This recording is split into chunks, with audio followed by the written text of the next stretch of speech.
Bonjour ou bonsoir plutôt à tous et à toutes. J'espère que la chaleur ne va pas être trop présente parce qu'on va essayer de mettre quelques ventilateurs. Comme la salle n'est pas climatisée, on va essayer de travailler dans le contexte le plus confortable possible.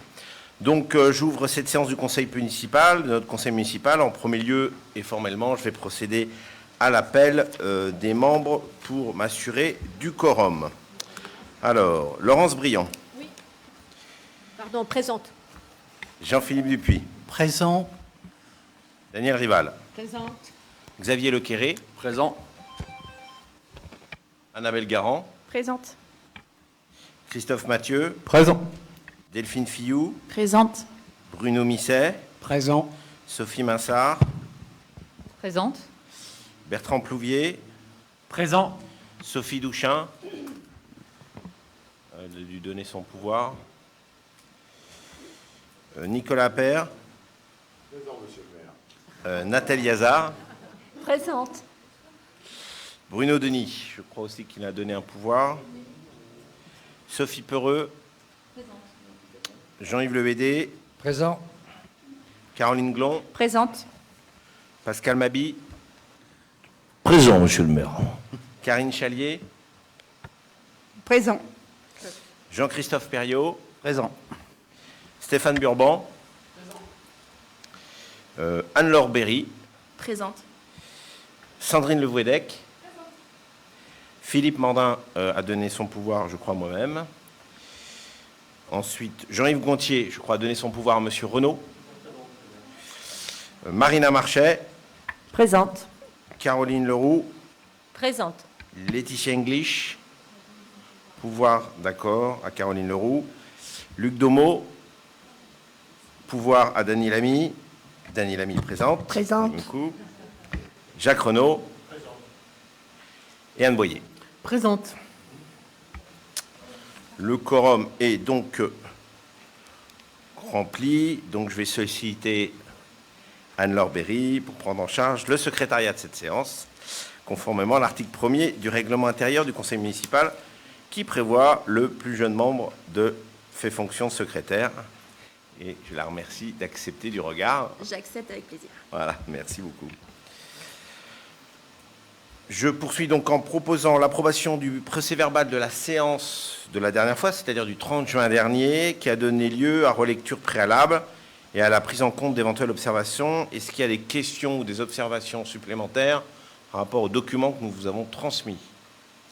S'il n'y en a pas, je vais mettre aux voix tout de suite. Est-ce qu'il y a des oppositions, des abstentions? C'est adopté. Donc avant de procéder à l'examen des 10 délibérations inscrites à l'ordre du jour, je vais vous permettre de faire un point d'actualité sur l'activité municipale et l'action municipale.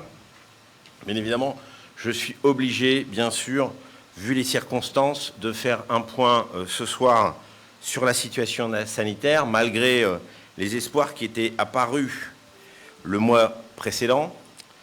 J'écoutais encore ce matin le professeur Delfrécy qui nous annonçait un retour à la normale pas avant 2023. En effet, l'évolution toujours inquiétante de la circulation du virus a poussé, comme vous savez, le président de la République et le gouvernement à prendre de nouvelles mesures contraignantes, en particulier la généralisation de l'usage du pass sanitaire, notamment dans les lieux de loisirs et de divertissement, ce qui nous concerne bien évidemment au premier chef. Ces annonces ont provoqué une prise d'assaut de tous les centres de vaccination, y compris le nôtre, dans le complexe sportif Jean Gaillardon. Je vous rappelle que nous étions encore à 1000 injections à peu près par jour. Annabelle rentrera peut-être dans le détail dans les questions diverses. À ce jour, on a effectué 69 808 vaccinations. Pour ma part, et afin de contribuer à nouveau à faciliter l'activité des acteurs économiques concernés par cette mesure, on a immédiatement demandé, avec Laurence Briand et l'Agence régionale de santé, l'autorisation d'installer rapidement un centre de dépistage antigénique sur le parking des Écholiers, que vous pouvez voir et qui rencontre un succès continu face à l'hôtel de ville, et ainsi qu'un autre centre à la mairie annexe du Guésy. Ces centres permettent d'avoir une réponse en 15 minutes, ce qui était bien sûr le souhait de nombreux établissements sur la ville, et donc c'est chose faite. Un troisième centre de dépistage va également ouvrir lundi avec l'aide du groupe Barrière qui nous a vraiment aidés dans cette démarche dans la galerie du Passage du Royal sur une tranche horaire entre 9h et minuit. Ce qui satisfera bien sûr les commerçants du quartier du Casino et notamment les établissements de nuit à quelques mètres de ce centre supplémentaire. Et donc cette initiative vise à satisfaire bien sûr le nouveau protocole sanitaire gouvernemental tout en apportant une réponse rapide aux tests. Elle vient en complément de l'offre des pharmacies, qu'il ne faut pas oublier, qui proposent également des tests antigéniques, c'est-à-dire des tests rapides. Je voulais quand même vous dire ce soir que les chiffres sont inquiétants. Le taux d'incidence de la ville est à 260 contre 97 pour la presqu'île, 86 pour la Loire-Atlantique et 75 au niveau national. Donc l'augmentation, bien sûr, de la population est évidemment un effet direct sur la propagation du virus. Et je vous annonce donc ce soir prendre la décision que le port du masque sera obligatoire à partir de demain matin sur l'ensemble de la commune, sauf sur la plage. Et je demande bien sûr que sur la plage, les gestes barrières soient impérativement respectés pour permettre d'éviter une généralisation du port du masque sur l'ensemble de la commune. La sécurité sanitaire de tous les résidents de la Baule demeure une priorité majeure pour l'équipe municipale. Après l'installation de plusieurs centres de dépistage et du centre de vaccination, la ville continue donc d'appliquer sa méthode contre la Covid-19 sur un triptyque, comme on l'a rappelé, prévention, anticipation. C'est la raison du port du masque obligatoire à partir de demain sur la commune et action. Et bien entendu, il faut toujours continuer à respecter au maximum les gestes barrières qui sont une nécessité absolue. Autre point qui a été un sujet d'actualité ces derniers jours et peut-être semaines, ça a été bien sûr que la saison touristique qui bat son plein, surtout avec le retour de la chaleur. Et là, elle s'est accompagnée encore cette année, particulièrement de phénomènes nouveaux, mais récurrents, d'attroupements de jeunes et même de très jeunes sur la plage, dès la tombée de la nuit jusqu'au petit matin. Le début du mois de juin avait déjà été particulièrement tendu, incivilités, dégradations, vols, agressions. Bagarres et violences diverses se sont multipliées à tel point que j'ai dû mettre en place un plan spécifique, le plan Vigiplage, qui vous a déjà été présenté. Ce dispositif a donné immédiatement des résultats et la tension est descendue de façon conséquente. Pour rappel, malgré nos sollicitations ainsi que celles des établissements de plage, le concessionnaire Veolia ne souhaite toujours pas participer aux efforts que nous faisons pour sécuriser ces structures dont il a pourtant la responsabilité. C'est regrettable et même affligeant. Un phénomène nouveau est apparu depuis l'annonce des résultats du bac. J'en discutais encore hier avec le préfet. C'est des rassemblements improvisés sur la plage, pratiquement chaque soir, inspirés d'un célèbre film que je n'avais pas vu et que j'ai vu depuis, qui s'appelle Projet X. Ce sont en grande majorité des adolescents, parfois même des enfants, qui se regroupent ainsi, alertés par les réseaux sociaux. J'ai eu l'occasion de participer en tant que spectateur à quelques nocturnes jusqu'à 2-3 heures du matin et même 4 heures. Je peux vous assurer que j'étais très étonné par la jeunesse de la population qui fréquentait nos plages en pleine nuit. Au début de la soirée, c'est plutôt festif. Je dirais même bon enfant. Hélas, rapidement viennent s'agréger des groupes un peu moins fréquentables. Et l'alcool aidant, les débordements, les risques, les dégradations apparaissent au milieu de la nuit. Les jeunes du début de soirée ne maîtrisent alors plus rien. Certes, ce phénomène ne touche pas que la Baule et Scoublac. De nombreuses villes balnéaires sont concernées. J'ai eu nombreux de mes collègues dans le Morbihan, en Vendée, à Biarritz aussi, qui a fait le choix radical de fermer sa plage de 23h à 6h du matin. Ici, la géographie de la plage n'est pas du tout la même. Nous ne pouvons pas le faire. La configuration de notre plage, sa longueur, le nombre très important d'accès. Je vous rappelle qu'il y a plus de 70 accès plage à la Baule. La présence des restaurants, qui ont aussi le droit de travailler, sont autant de difficultés qui nous empêchent de prendre une mesure similaire. Pour autant, il est de notre devoir d'agir. Avec les autorités de l'État, nous avons mis un dispositif en place pour canaliser ces regroupements et limiter les débordements. Le préfet, hier, de la région des Pays de la Loire, s'est rendu sur place. Nous avons visité le dispositif pendant plus d'1 heure.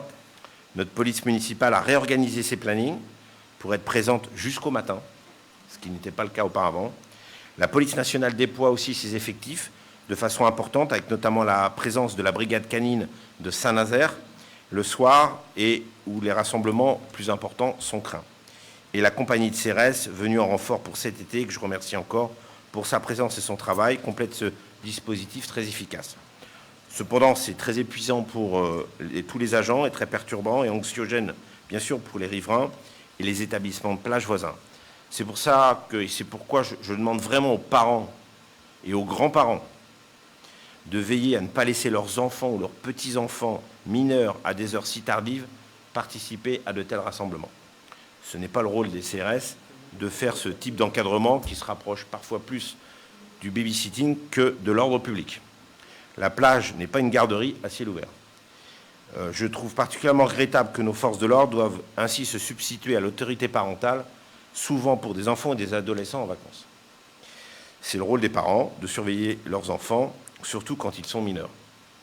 Il est normal de vouloir s'amuser quand on est jeune. Je ne peux pas leur reprocher ce que j'ai pu faire moi aussi dans ma jeunesse, surtout quand on est en vacances, après cette période difficile de confinement. Mais faire la fête ne veut pas dire la faire n'importe où et n'importe quoi. Il faut avoir conscience des risques que l'on prend et du désagrément pour les riverains. Voilà, je voulais faire ce point important sur la sécurité, parce que pour moi, il est essentiel que chacun prenne ses responsabilités. L'État le fait, la ville le fait, il faut aussi que l'ensemble des parents puissent le faire. Alors, autre sujet qui me fait plaisir, parce que, avant de commenter la première délibération, j'ai une information à vous communiquer qui concerne le fonctionnement de nos services. Nous avons en effet recruté l'agent qui va remplacer Jean Gugol, qui nous faisait ses adieux au dernier conseil municipal en tant que directeur général des services. Ce sera une directrice. Il s'agit de Madame Christine Ponceau, qui nous arrive de La Roche-sur-Yon, préfecture de Vendée. Elle y remplissait les fonctions de directrice générale adjointe, mutualisée ville-agglomération, au pôle équipement espace public. Elle devrait facilement s'y intégrer, car elle connaît autant notre région que le fonctionnement d'une ville balnéaire. Elle a en effet exercé aussi à Cholet durant 8 ans et demi, avant La Roche-sur-Yon. Et avant La Roche-sur-Yon, elle a été en poste à Biarritz pendant 6 ans. Ses qualités humaines, ses compétences techniques et son expérience nous a semblé que c'était la personne idoine pour opérer à une organisation des services encore plus efficace.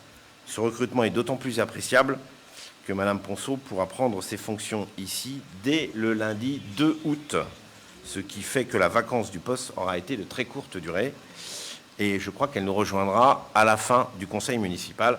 Je trouvais que c'était sympathique que vous puissiez la rencontrer si vous le souhaitiez. Voilà ce qu'il en est sur les propos introductifs. Donc nous allons maintenant procéder à la lecture et à l'examen des 10 délibérations. Et la première délibération est une autorisation de solliciter une subvention pour la réalisation de jardins partagés. Et je vais laisser la parole à Annabelle Garand. Merci Monsieur le maire. Bonsoir à toutes et à tous.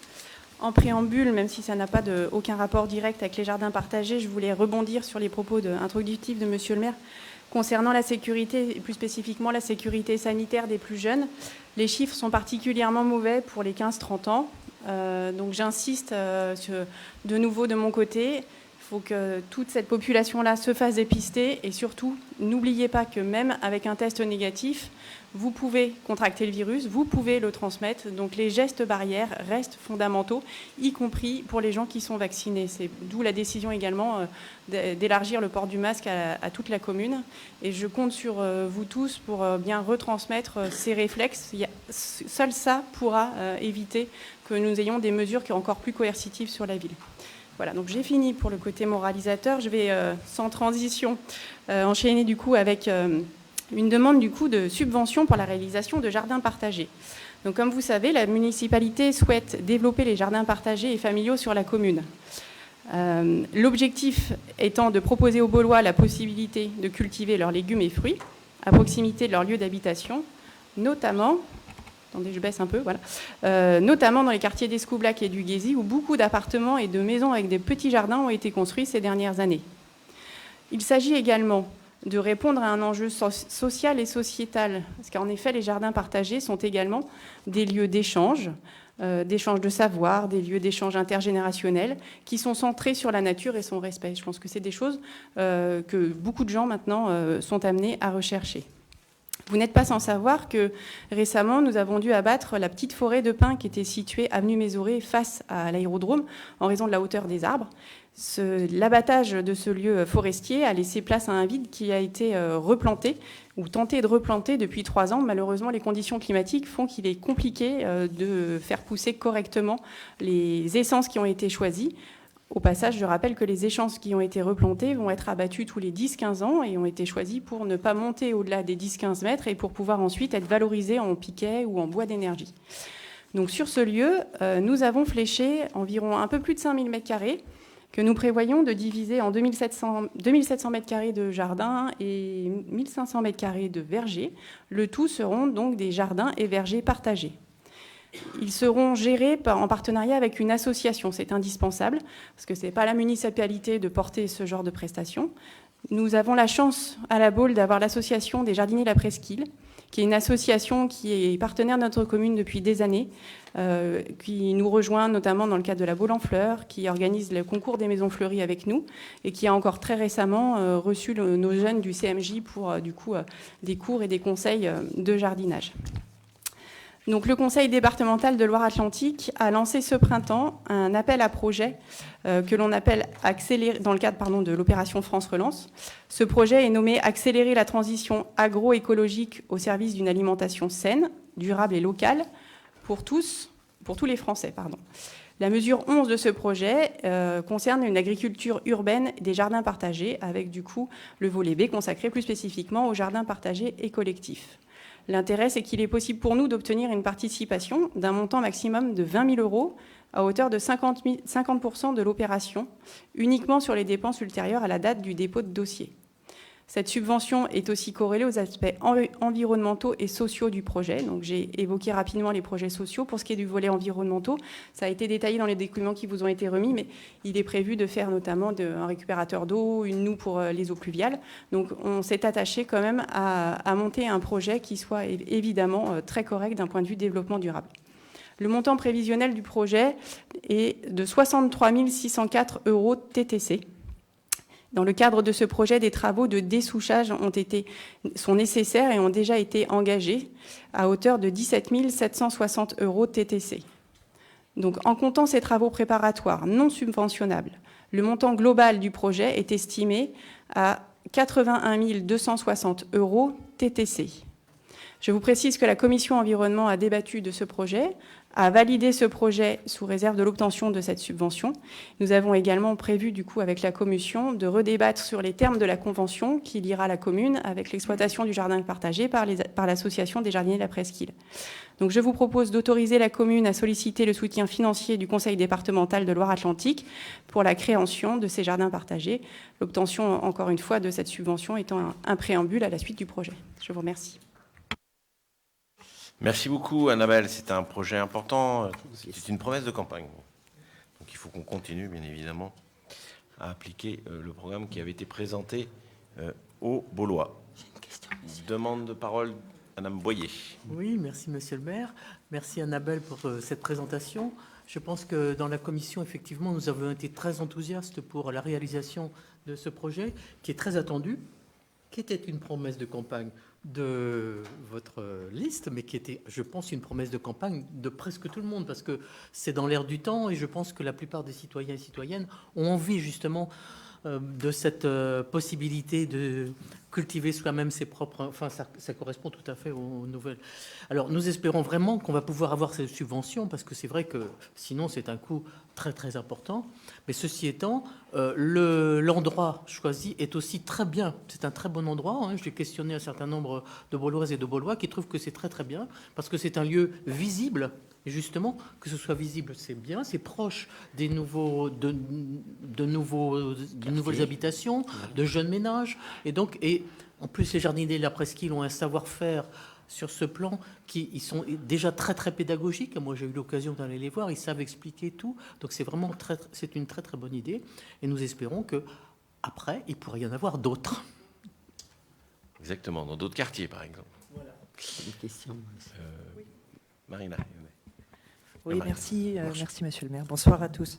Effectivement, on a évoqué ce projet en commission environnement.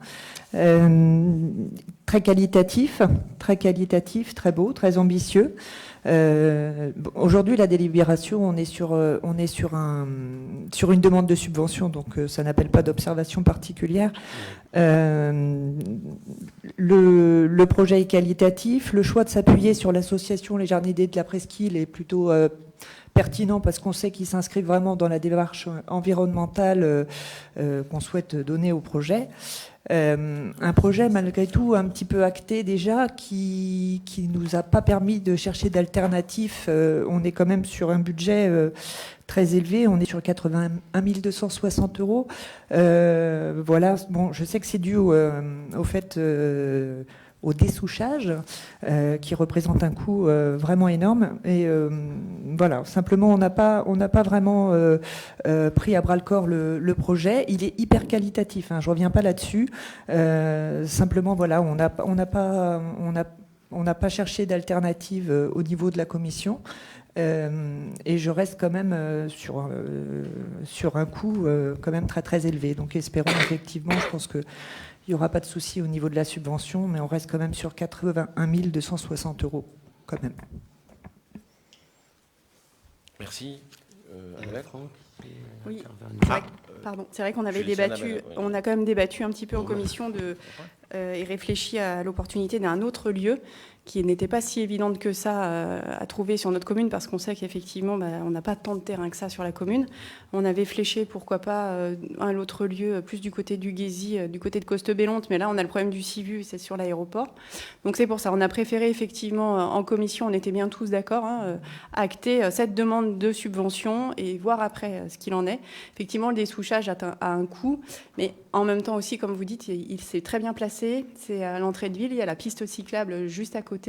C'est à la jonction entre les deux. Et pour ce qui est du cœur du projet, que le jardin se construise, se monte là ou ailleurs, de toute façon, on va faire les mêmes aménagements. Donc c'est vrai que c'est le dessouchage qui posait un peu problème, mais ça nous permet aussi de donner une belle entrée de ville. Et pour ça, on a besoin d'investir dans le dessouchage. Et malheureusement, ouais.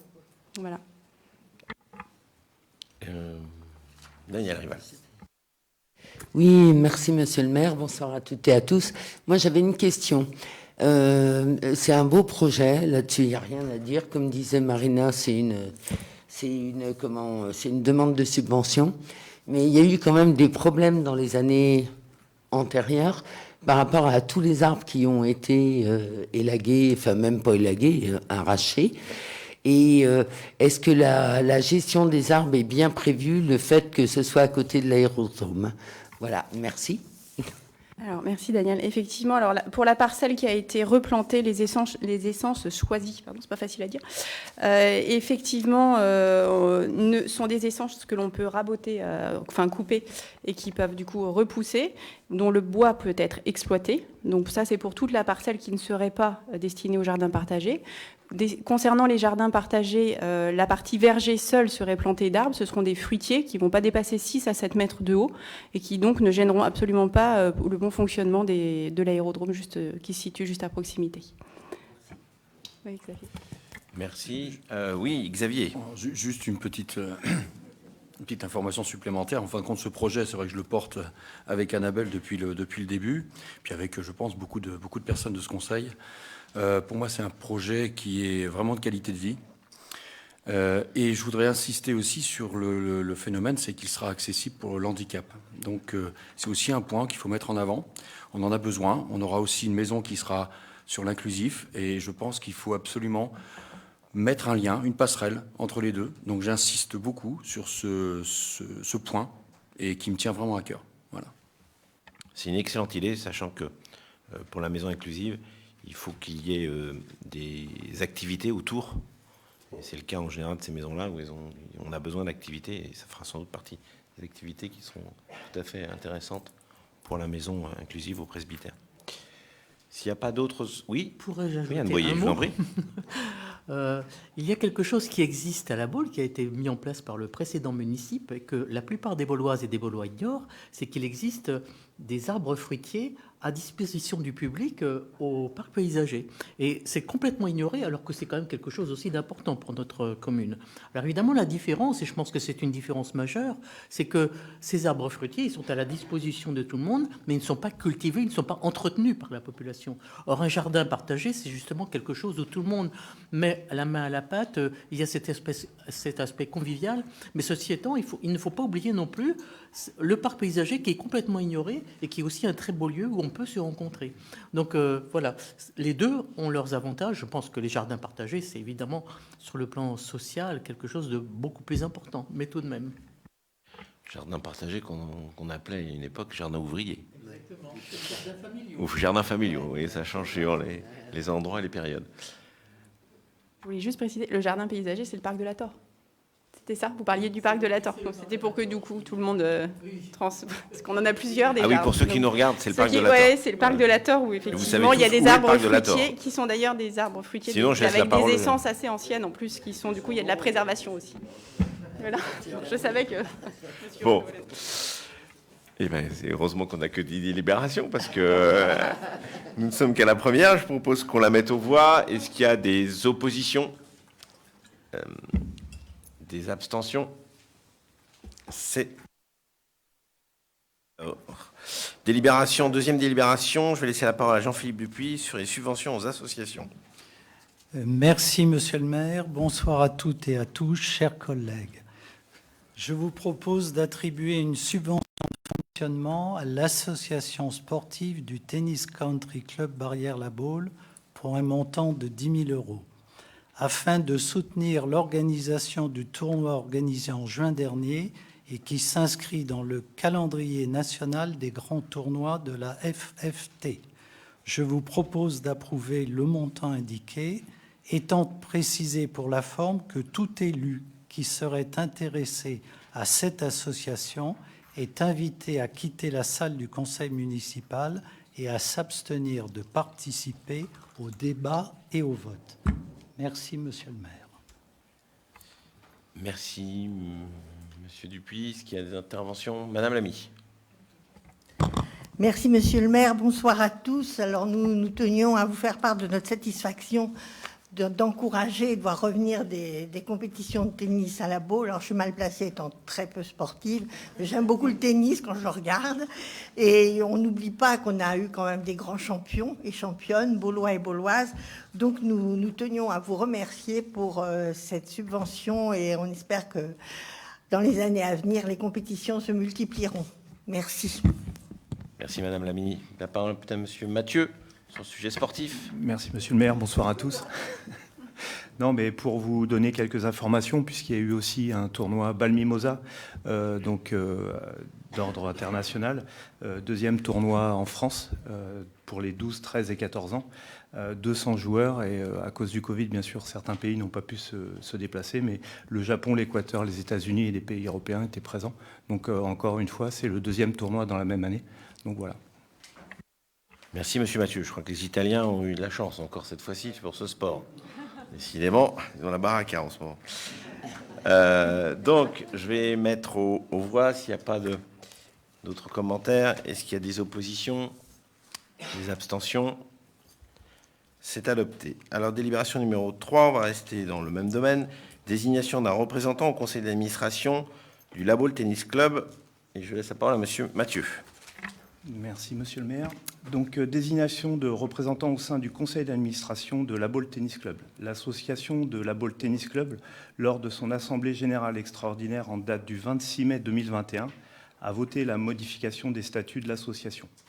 Les nouveaux statuts de cette association prévoient notamment que la ville de La Baule-Escoublac, propriétaire des infrastructures dont l'association bénéficie pour la pratique de ses activités, soit représentée au sein du conseil d'administration par la présence de 2 représentants désignés par la ville.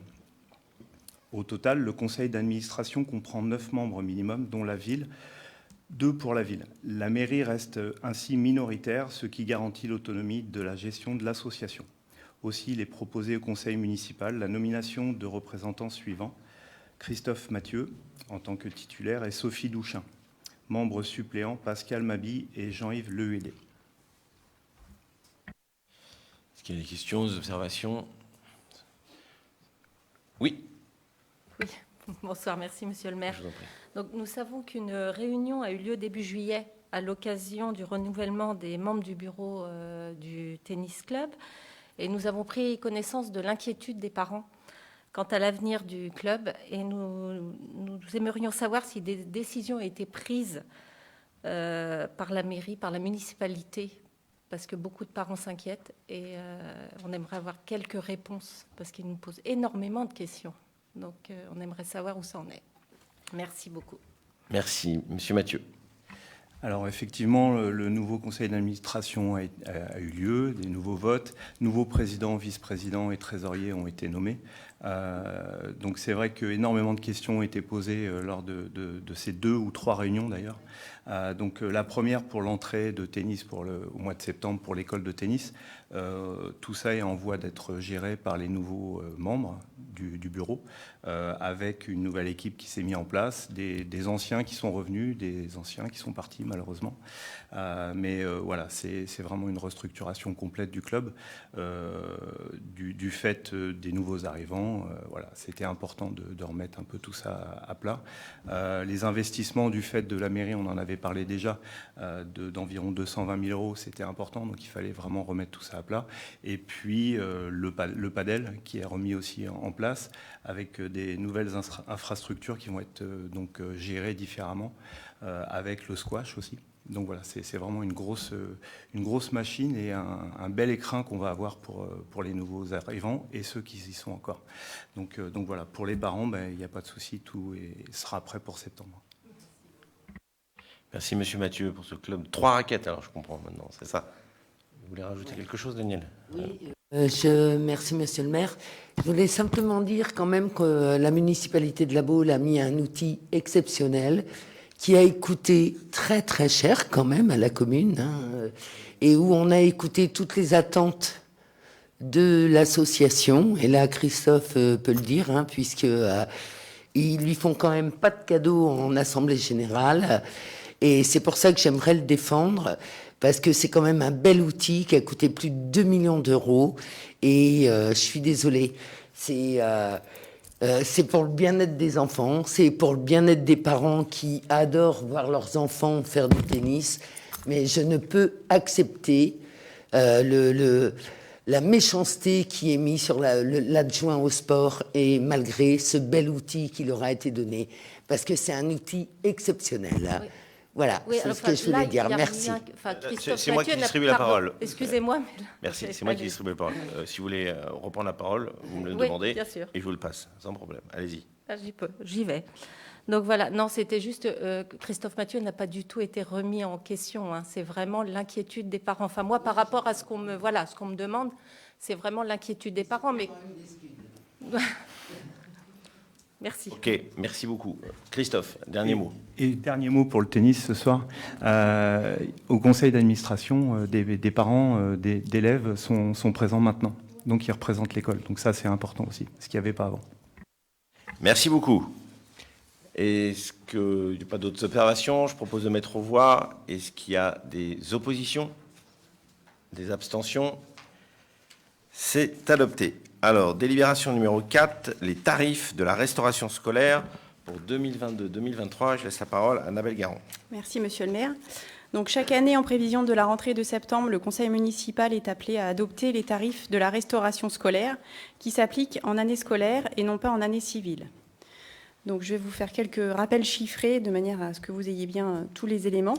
Un repas, ou on devrait plutôt dire une prestation, je pense, de cantine, coûte 10,80 €. Je dis une prestation parce que peut-être que souvent on fait un peu trop le raccourci. C'est pas juste servi dans une assiette. En fait, c'est préparé. Donc, il y a des locaux qui sont mis à disposition. Il y a du personnel qui encadre les enfants. Et il y a bien évidemment tout le volet cuisine. Donc, un repas coûte 10,80 €.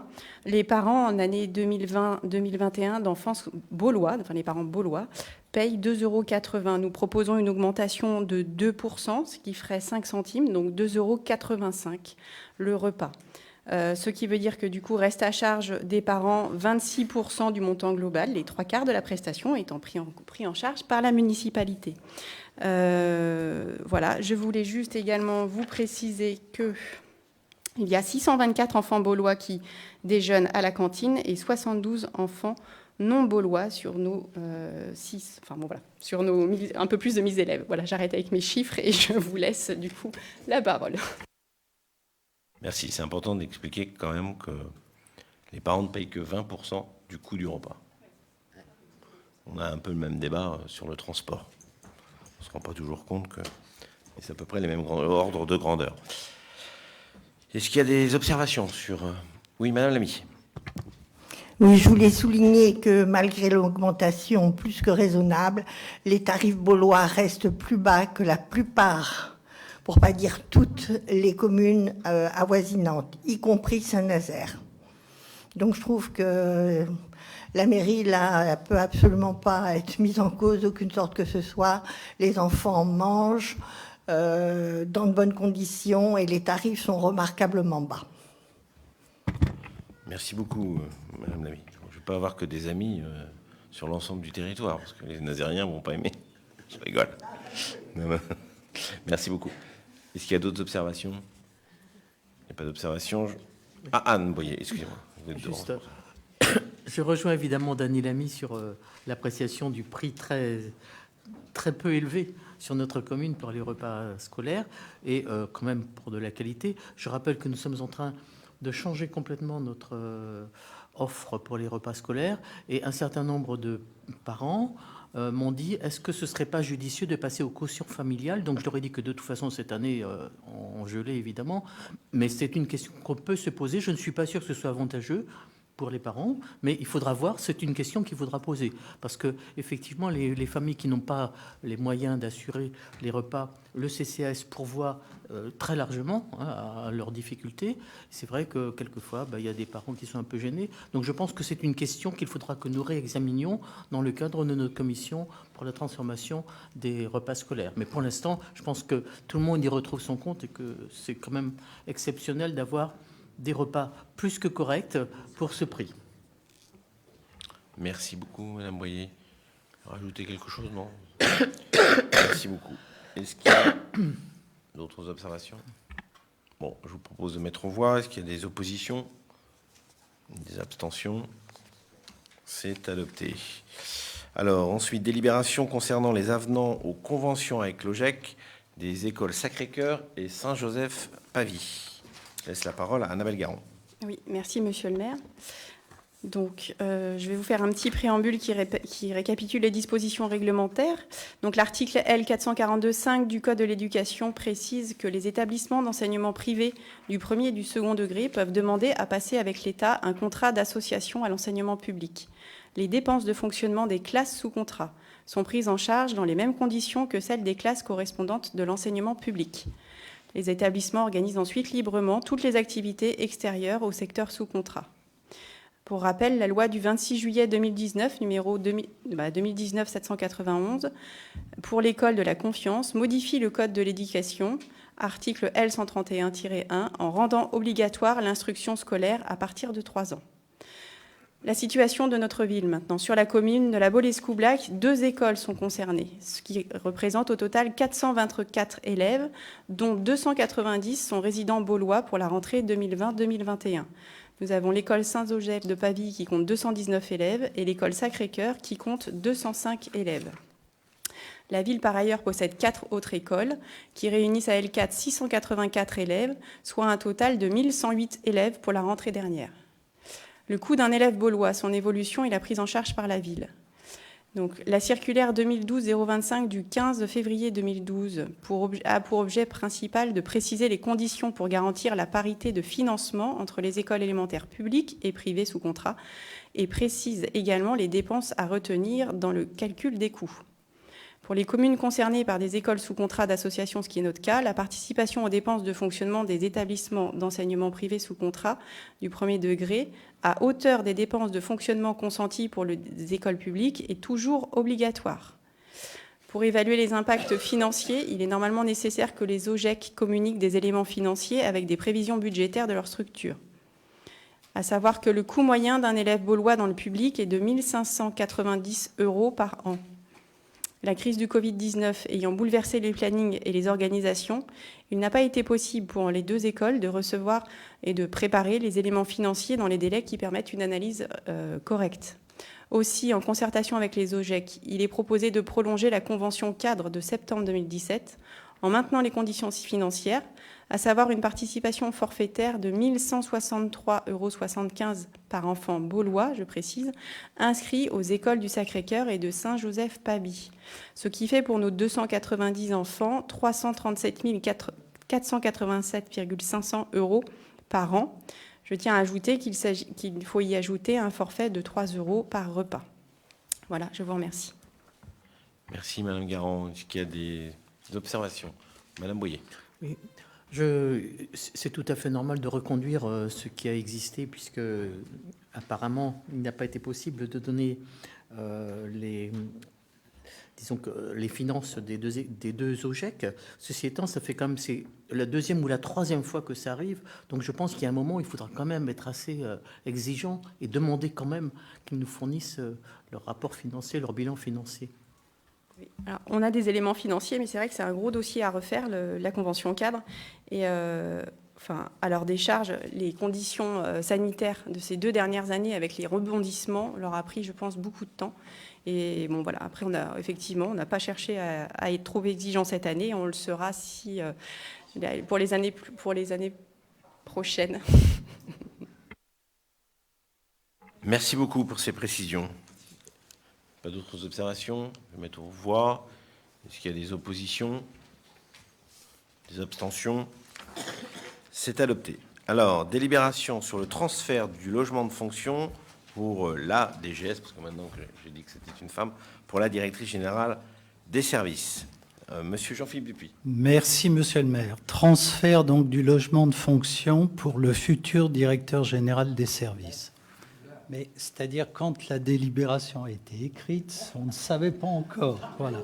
Donc je vais me permettre maintenant de rajouter là. On va la féminiser. Donc la future directrice générale des services sera recrutée à partir du 1er août 2021. Les conditions d'exécution du service public justifient pour ce poste et conformément aux dispositions offertes par la loi, l'attribution d'une concession de logement pour nécessité absolue de service.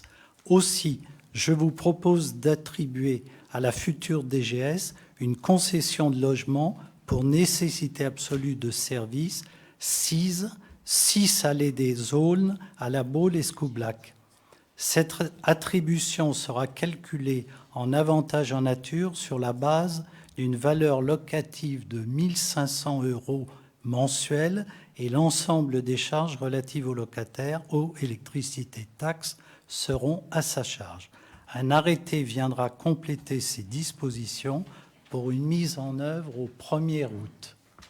Merci, Monsieur le maire. Merci, Monsieur Dupuis. C'est une bonne nouvelle. La DGS sera encore plus proche de l'hôtel de ville. Parce qu'avant, ils étaient logés avenue des Magnolia. Et maintenant, ce sera juste au pied de l'hôtel de ville, ce qui est une très bonne nouvelle. Encore plus efficace et opérationnel. Est-ce qu'il y a des observations particulières? S'il n'y a pas d'observation, je vais mettre aux voix. Est-ce qu'il y a des oppositions? Des abstentions? C'est adopté. Délibération numéro 7, un avis de la commune sur le... Excusez-moi. Délibération numéro 7, un avis de la commune sur le projet de modification simplifié numéro 1 du SCOT de Cap-Atlantique. Je laisse la parole à Daniel Rival. Merci, Monsieur le maire. Donc, le SCOT, schéma de cohérence territoriale de Cap-Atlantique, révisé le 29/3/2018, traduit les modalités d'application de la loi littorale à l'échelle du territoire des 15 communes, en définissant, d'une part, les agglomérations où l'extension de l'urbanisation en continuité est admise, définissant l'enveloppe urbaine. D'autre part, au-delà de l'agglomération des villages délimités dans une enveloppe maximale que le SCOT choisit de conforter, mais de ne pas étendre. En 2018, la loi Élan, évolution du logement, de l'aménagement et du numérique, tenant compte de la jurisprudence née de l'arrêt du Conseil d'État rendu en 2015, reconnaît une troisième catégorie de secteurs constructibles à travers les SDU. C'est quoi les SDU? Les secteurs déjà urbanisés, localisés en secteurs diffus. Pour être qualifiés comme tels, ces secteurs doivent satisfaire à différents critères liés à la densité de l'urbanisation existante, sa continuité, sa structuration des équipements et des voies de desserte. Ça, c'est très important, les voies de desserte, hein. Puisqu'on sait très bien que sur la commune de La Baule, il y a des endroits où les promoteurs voudraient des 100 logements à l'hectare, et c'est pas possible parce que les voies de desserte sont vraiment très, très, très petites. Ainsi que la présence d'équipements ou de lieux collectifs. Selon les études réalisées, seuls 4 secteurs répondent aux critères des SDU, dont 3 sur la commune de Guérande et 1 sur la commune de Pénétin, par rapport au territoire de Cap-Atlantique. La commune de La Baule-Escoublac n'est pas concernée. Aucun secteur en dehors des villages, et là ça va rassurer Monsieur Lequéré et Monsieur Burban, des villages de la Villejoie, Rézac, la Villemoué et la Villepoupart ne satisfait aux critères des SDU. Parce que c'est vrai qu'à un moment, on s'était dit, enfin bon, dans la vision du SDU, peut-être qu'on pouvait urbaniser un peu plus sur ces secteurs de La Baule-Escoublac. Eh ben non, c'est pas possible et c'est très bien. Par conséquent, en dehors de l'agglomération et des villages désignés, aucune construction nouvelle ne peut être autorisée à La Baule-Escoublac en secteur diffus, doctrine Conseil d'État de 2015. Pour être pris en compte à l'échelle du SCOT, du schéma de cohérence territoriale, puis des PLU, du plan local d'urbanisme, des communes concernées, il est nécessaire de procéder à une modification simplifiée du SCOT telle qu'elle a été initiée par Cap-Atlantique. En tant que personne publique associée, voilà ce qu'on nous demande ce soir, en fin de compte, c'est de délibérer. La commune de La Baule-Escoublac est amenée à émettre un avis sur le projet de modification simplifiée du SCOT, portant uniquement sur ce point, c'est-à-dire mettre un SDU sur Guérande et Pénétin. Le projet sera ensuite mis à disposition du public pendant 1 mois, durant la période estivale. En conséquence, je vous propose d'émettre un avis favorable, enfin n'appelant pas d'observation de la part de la commune de La Baule-Escoublac sur le projet simplifié du SCOT. Je vous remercie de votre attention. Merci Madame Rival. Est-ce qu'il y a des observations sur cette délibération? Madame Boyer. Oui, donc ceci vient un peu en écho de la délibération que nous avons prise au dernier conseil municipal. Et comme Daniel Rival, je pense qu'on se réjouit du fait qu'il y ait une protection de l'environnement, une protection des surfaces agricoles, mais évidemment, ça vient en contradiction avec ce qu'on nous demande d'une urbanisation à outrance. Donc il faut faire des choix. Donc là, moi je trouve que c'est un choix satisfaisant, mais le problème reste toujours, s'il faut construire, où peut-on construire? Madame Rival.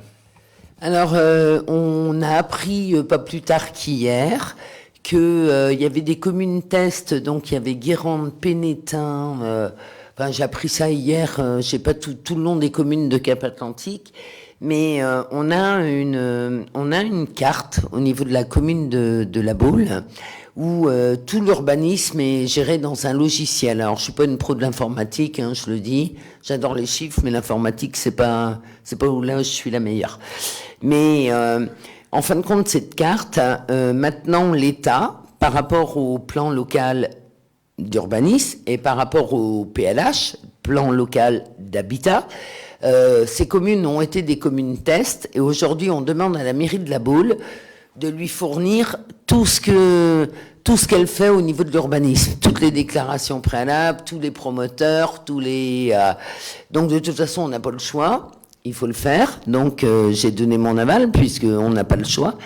Et c'est vrai que là, on a un gros problème, c'est que ils partent sur un territoire et bientôt, ce territoire, de toute façon, ça sera plus Cap-Atlantique, hein, ils iront plus loin, ils iront avec la Carène et Nantes Métropole. Mais on a quand même un territoire qui mérite d'être protégé. On doit loger les gens, là-dessus je suis d'accord, moi aussi, hein, j'ai aucun problème, hein, les gens travaillent, ils méritent d'être logés. Il y a des gens qui ont des problèmes à des instants T qui méritent d'être logés aussi. Mais enfin, moi, je parle à titre personnel. Hein. Moi, je pense que tous ces gens-là, on doit les aider. Ceux qui aident pas la société, j'ai un peu plus de mal, à titre personnel. Mais voilà, aujourd'hui, bien... nous allons devoir demain, encore sur le nouveau PLH, donner toutes nos données de carte au niveau du territoire de la Baule. Et c'est les services de l'État qui vont ping ici, ping ici, ping ici. Et ça, j'ai un peu de mal. Ça, je ne supporte pas. Merci Madame Rival pour tous ces détails. Et c'est sympathique en plus pour ceux qui nous suivent sur Internet de donner les explications des abréviations parce que tout le monde n'est pas très, je dirais, intime avec tout ça. Est-ce qu'il y a d'autres observations? Il n'y en a pas d'autres. Je propose de mettre aux voix. Est-ce qu'il y a des oppositions? Des abstentions? C'est adopté. Alors, délibération numéro 8. Cession auprès de monsieur et madame Brault d'une partie de la parcelle BX 341, avenue de la Mer. Et je laisse la parole à madame Rival. Merci, monsieur le maire. Donc, cette session, c'est pour monsieur et madame Brault, propriétaires à l'angle du boulevard René Dubois et l'avenue de la Mer. Ils ont sollicité la ville afin de procéder au rachat, puisqu'ils avaient vendu à la ville déjà, au rachat de la parcelle communale située à l'arrière de leur jardin et limitrophe de la résidence voisine, l'Amirauté. Compte tenu de la configuration de cette parcelle et de la nécessité de poursuivre l'alignement existant avenue de la Mer, il devrait être procédé à une division foncière pour distinguer chacune des deux emprises, soit une emprise d'environ 100 mètres carrés, relevant du domaine privé communal et objet de la cession, une emprise résiduelle, et ça c'est important pour les élus, de l'ordre de 40 mètres carrés, conservée par la ville et destinée à prolonger l'alignement sur l'avenue de la Mer. Ça, c'est pour mon cher adjoint aux finances.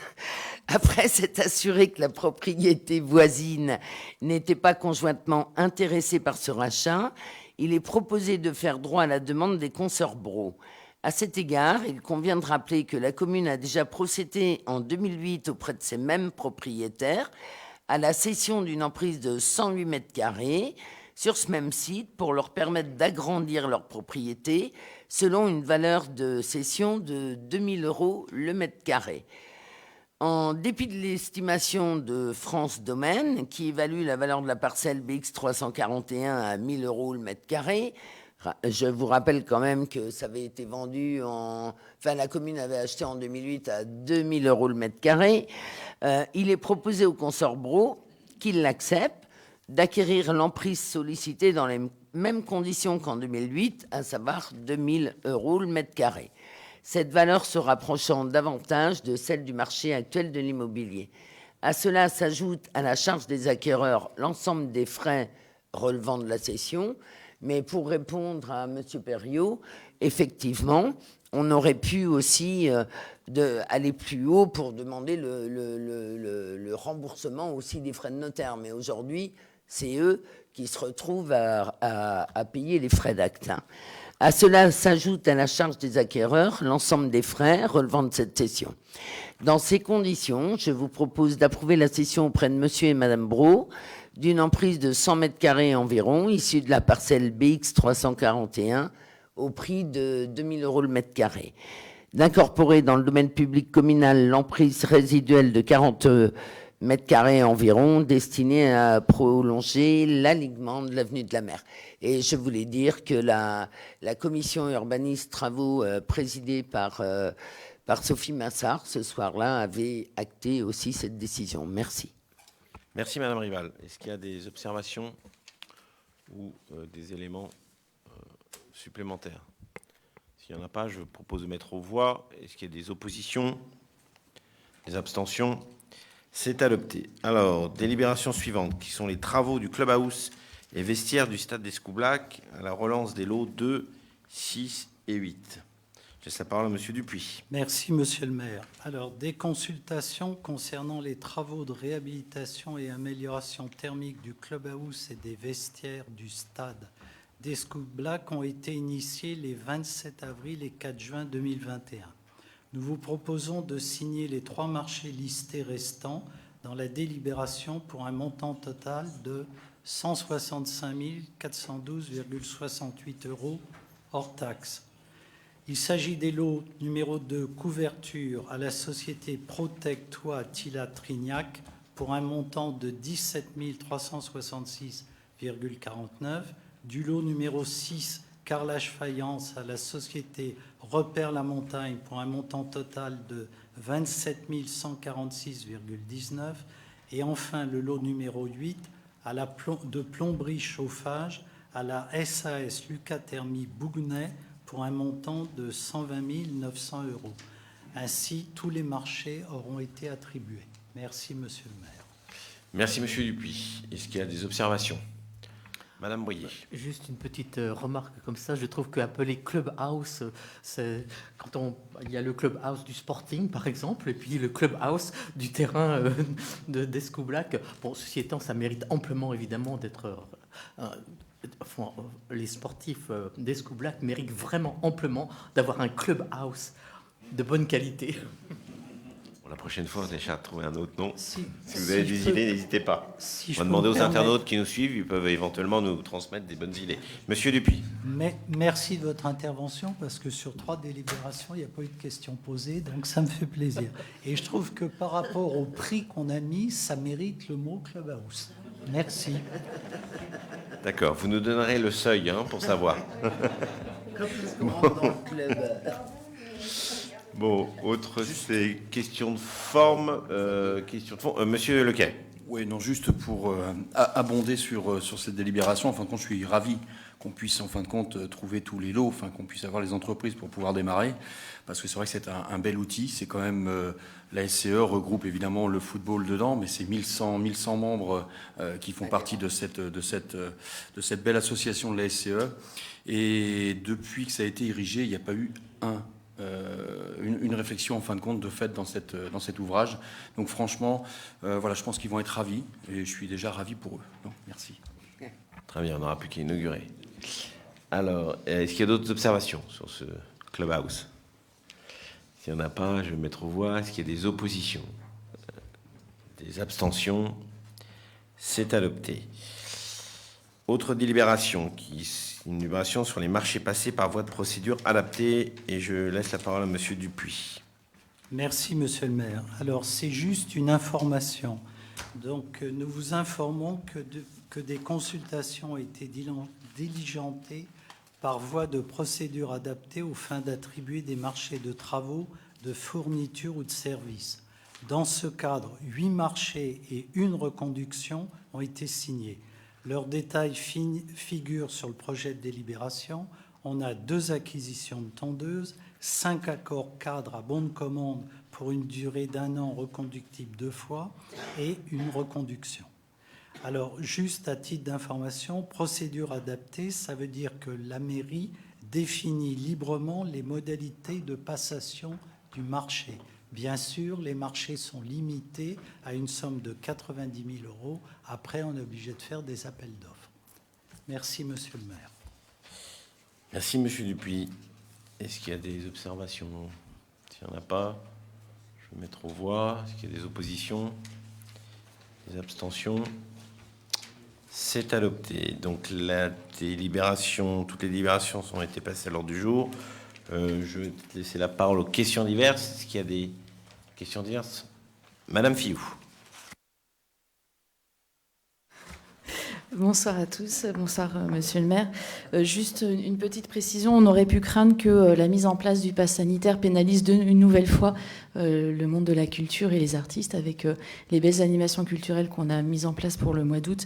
Et grâce à votre réactivité, Monsieur le maire, et puis la mise en place donc des lieux de test et puis aussi la possibilité de scanner les QR codes pour les agents, tout cela nous permet de maintenir les mardis au bois, donc le théâtre pour enfants, et tous les concerts qui sont prévus au Dryade, notamment par toute l'équipe d'Atlantia en soutien sur cette fin août, le festival de jazz et le Pardon, bien sûr. Donc, je m'en réjouis. Merci beaucoup. Merci beaucoup. Madame Briand. Avec le micro, ça sera mieux. Oui, je voulais partager avec vous quelques informations sur un événement qui va animer notre ville le samedi 31 juillet. Il s'appelle le Big Tour. Alors, qu'est-ce que le Big Tour? C'est un événement de promotion de la dynamique entrepreneuriale des territoires. C'est organisé par la BPI, Banque publique d'investissement. Vous avez dû tous en entendre parler. car dans le cadre de cette pandémie, les fameux prêts PGE d'aide aux entreprises étaient soutenus par la BPI et le plan de relance économique dépend de la BPI. Donc la BPI a sélectionné certaines villes pour justement mettre en avant ces opérations de promotion de l'entrepreneuriat. Et donc on est particulièrement honoré d'avoir été sélectionné. Donc ça aura lieu le samedi 31 juillet, cela commencera à 15h. Nous avons sélectionné 6 entreprises pour justement témoigner de cette dynamique entrepreneuriale, tenant compte des contraintes de disponibilité un 31 juillet, et puis aussi avec la volonté d'avoir une diversité de secteurs d'activité. Donc on aura la French, on aura le Morta, on aura Noem, qui est, pour ceux qui ne la connaissent pas, qui est une entreprise créée par une Bauloise, Noémie Amis, concernant des produits cosmétiques de très grande qualité avec une vocation développement durable et sourcing auprès des femmes africaines et des femmes indonésiennes. Elle est avec Claire Frachon, Christophe Roussel, bien sûr, parce qu'on a un savoir-faire dans l'alimentaire haut de gamme et c'était important pour nous qu'il soit représenté, et Midi 12. Aussi une marque solaire, parce qu'effectivement, la Baule, on a bien vu, il y fait très beau et très chaud. Sur ces 6 entreprises, et on ne l'a pas fait exprès, donc ça c'est encore plus joli, on a 3 femmes sur 6 entreprises. Donc ça veut dire aussi que, voilà, au mérite, et purement au mérite, les femmes de notre territoire sont très actives. Donc de 15h à 17h, ça sera la promotion des entreprises avec beaucoup d'animations. À partir de 17h, des animations dans un véritable village qui sera positionné devant, on va dire grosso modo, devant le casino. D'accord. Donc des animations grand public, des animations sportives, des choses à gagner. Et ensuite, on aura un concert assis qui se terminera à 23h. Donc on est voilà, particulièrement content de pouvoir associer tous nos acteurs économiques, mais aussi les estivants et tous les jeunes dans le cadre de cette animation. Et je voulais doublement saluer l'ouverture des 2 centres de tests antigéniques. C'est vrai qu'il y a eu beaucoup d'énergie déployée. Et je remercie Annabelle pour son soutien dans cette opération. Ils ont été montés particulièrement rapidement. Ça correspondait véritablement à une attente de tous nos acteurs économiques. Et les 2 centres sont vraiment en complément d'horaire. Et je dirais que ça aura encore plus de sens avec cette manifestation, puisqu'on aura le centre qui sera vraiment aux portes de l'événement. Donc ça peut être aussi une belle opération de promotion de toute cette campagne donc de passe sanitaire. Merci beaucoup, Mme Briand, pour tous ces détails. Est-ce qu'il y a d'autres observations ? Monsieur Lequin. Alors, je voudrais aussi rebondir sur ce que vient de dire Laurence en termes de déviation. Et donc là, on va être dans le dur d'une manifestation. La déviation se fera par la nuit de la Concorde. Alors, il faut savoir que dès aujourd'hui, en fin de compte, un formulaire a été déployé et donc distribué dans tout le secteur pour pouvoir prévenir en fin de compte de cette manifestation, de façon à anticiper les coups de téléphone qu'on pourrait avoir au standard de la mairie. Voilà, donc c'est juste pour abonder là-dessus. Je voudrais faire un point sur le vélo, vélo bleu, éco-vélo. Encore une fois, c'est vrai que tous les conseils, quasiment, je fais un petit point, mais on a une grosse augmentation depuis notre développement de 7 à 12 stations. Il faut savoir que le mois de juin a été un très beau mois. On a eu 1035 locations qui ont été faites. On est rendu à 6950 inscrits à la fin juin. On a donc également 324 usagers uniques en juin et on a une personne qui a un record et il a fait 44 locations dans le seul mois du mois de juin. Donc il a la palme d'or. Hein. Voilà. On a une taux de rotation de 0,75 trajets vélo jour pour le 2e mois consécutif. Et également, les vélos bleus de la ville vont plus loin. Comme je le disais la dernière fois, ils vont au Pouliguen, à Pornichet, mais aussi on a des voyages un peu excursions où les gens vont jusqu'à Saint-Nazaire, le Croisic et la Turballe.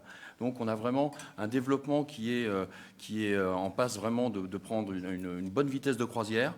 Et également, on a donc des chiffres du mois de juillet que j'ai eu tout à l'heure, donc au 23 aujourd'hui, avec 2337 locations, le record en fin de compte du service pour jusqu'au 23, on a le record battu, avec, c'est vrai, 30 vélos supplémentaires, mais on a vraiment là un développement qui est énorme. Donc je voulais vraiment le souligner. Et parallèlement, je voulais également faire un point sur le R4 Bike, donc le point de gonflage de la ville. On est, depuis le 12 avril jusqu'au 23 juillet inclus, donc aujourd'hui, à 2200 utilisateurs, donc 2200 vélos qui ont été gonflés. Voilà. Et je voulais aussi, et après j'en ai fini, faire un petit clin d'œil. On a eu la visite du jury des villes et villages fleuris. J'étais avec Karine Chalier à cette visite avec le président de jury, et donc ils étaient 4 ce mardi. Je voulais vraiment, et je pense que Karine sera d'accord avec moi, vraiment mettre beaucoup de félicitations au service des espaces verts, le service de la propreté, voirie et l'urbanisme. Parce qu'en fin de compte, ce sont 4 critères qui sont pris en compte par le jury, et on a une ville qui est propre et qui est reconnue, et je félicite vraiment tous les services. Ouais, merci beaucoup. Merci beaucoup, monsieur Le Quéré. J'étais ravi aussi de les accueillir dès le matin. Nous sommes 4 fleurs. On peut avoir des espoirs comme les JO en or, mais on va voir. Monsieur Renaud, et après madame Boyer. Monsieur Renaud. Merci, monsieur le maire. Ce ne sera pas étonnant que je parle un peu de sécurité. Vous avez, dans votre propos introductif, fait le point sur la situation. Nous suivons ça de près également, et nous avons les mêmes préoccupations que vous, bien évidemment. Mais nous partageons parfaitement votre analyse sur ce sujet. Il faut vous dire que nous vous soutenons à 100% sur le mode opératoire et les actions qui sont menées et sur les moyens qui seront mis en place. Comme je le disais à mon camarade et ami Bruno Misset, je pense que depuis 45 ans, ne lâchons rien. C'est pour la tranquillité et la sérénité de notre ville qui la mérite, cette tranquillité, et la sécurité et la tranquillité de nos Baulois et de ceux qui fréquentent la station. Alors, je crois, sur un second point, qu'il y a encore un petit peu d'excès de vitesse sur le plan maritime avec certains, comment on les appelle, les skieurs des mers, là. Oui. Malgré, je crois, le bateau qui agit, et il ne peut pas tout faire tout le temps, c'est pas très facile.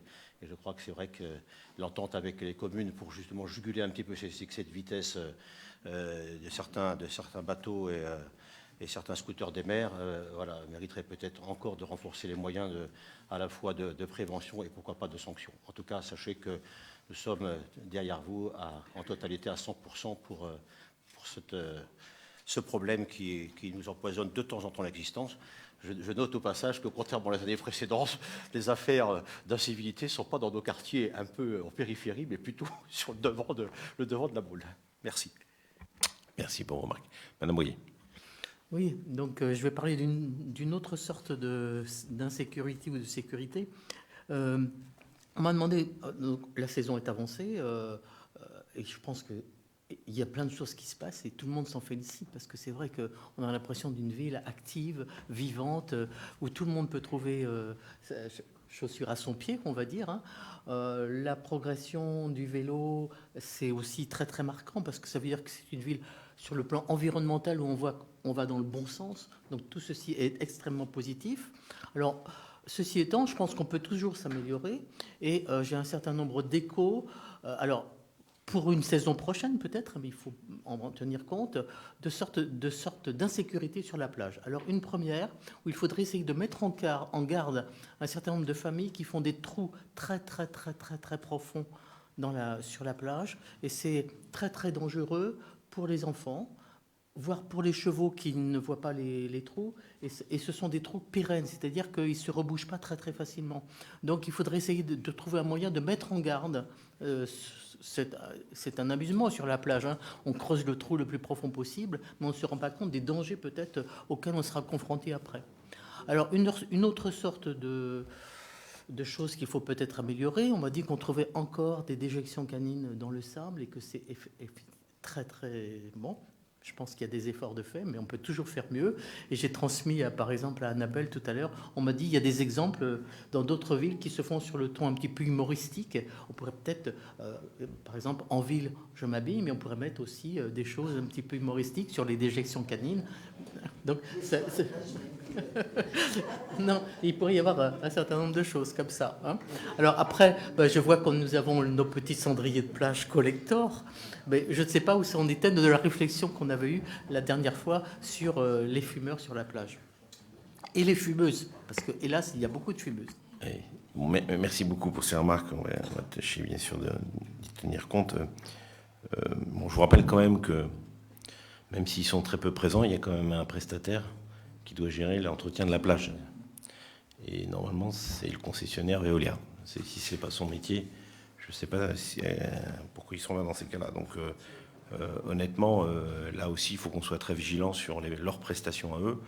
Ce petit cendrier dont vous parliez, qui est un petit cendrier qu'on connaît, depuis 2 ans, ils ne le financent même plus. Ce n'était pas des coûts très, très importants pour une société qui fait 63 milliards de chiffre d'affaires par an. Malheureusement, ils ne participent même plus à ça. Donc voilà, ce qu'il en est, c'est des constats. Après, ceux qui nous regardent tireront les leçons qu'il faut. Mais en tout cas, on va continuer à être vigilant, bien sûr, sur la qualité, la propreté de la plage, même si la prestation est faite par une entreprise privée. Peut-être un petit éclaircissement sur les mégots, je crois, et puis tout l'enjeu de... On en avait parlé il n'y a pas très longtemps. Oui, effectivement, lors du dernier conseil municipal, donc je vous avais annoncé la mise en place d'un point d'apport volontaire pour pouvoir déposer les mégots. Donc c'est chose faite. Il a été donc mis en place et inauguré avec une opération mouillée, car il pleuvait à torrent ce jour-là, avec les jeunes du CMJ et avec la participation de nos restaurateurs. Donc nous avons collecté un certain nombre de mégots et mis en route ce point d'apport volontaire qui se situe donc sur le parking à l'angle d'Olivier Guichard et de l'avenue des Ébisses, juste à côté du marché, qui permet, nous pensons au plus grand nombre en tout cas, de venir déposer, vider entre autres ces petits cendriers, mais également aux professionnels, le cas échéant, de venir participer au recyclage de ces mégots qui sont, je le rappelle, ensuite traités pour fabriquer du mobilier urbain. Concernant la qualité des eaux, nous avons un très bon... Alors, je rebondis sur les déjections canines. On a un très bon... Enfin, il y a le suivi obligatoire de l'ARS avec des prélèvements aléatoires qui sont réalisés tout au cours de l'été. On a un excellent suivi également avec Cap Atlantique qui nous signale, notamment lorsqu'il y a de fortes pluies, en fait, il faut savoir que ça peut être source de pollution. Donc, il y a un suivi météorologique pluviométrique et qui nous signale les moments à risque et qui, du coup, nous incite et nous engage à faire des analyses supplémentaires qui ne sont pas très onéreuses, c'est de l'ordre de 80 €, hein, et qui sont pratiquées sur l'un de nos 3 sites. Voilà, on a quand même une qualité des eaux qui est généralement excellente, c'est pour ça qu'on a le pavillon bleu, mais effectivement, je suis bien placée pour le dire en tant que vétérinaire, les déjections canines se ramassent. Voilà. Voilà, plus de sécurité, mais plus de liberté, c'est un peu ça. Est-ce qu'il y a d'autres questions diverses? S'il n'y en a pas d'autres, je vous propose de clore ce conseil municipal. Alors, j'ai 2 dates à vous faire noter. Bien évidemment, le prochain conseil municipal, qui est le vendredi 20 août, ici au même endroit normalement, si les conditions ne changent pas. Et puis, je tiens à ce que vous notiez aussi la réunion publique qui aura lieu sur la promenade de mer avec l'ensemble de nos concitoyens, le 5 août à 19 h à Atlantia, avec bien sûr inscription obligatoire vu le contexte sanitaire. Je précise bien, inscription obligatoire pour y accéder, étant donné le contexte sanitaire. Donc le pass sanitaire, bien sûr, s'il est associé. Voilà ce que je voulais donner en 2 informations en matière d'agenda. S'il n'y a pas d'autres observations, je vous propose de clore ce conseil municipal et vous souhaiter un bel été, quand même de repos, mais en tout cas un bel été beaulois. Merci en tout cas à tous et à tous pour votre participation. Bonnes vacances.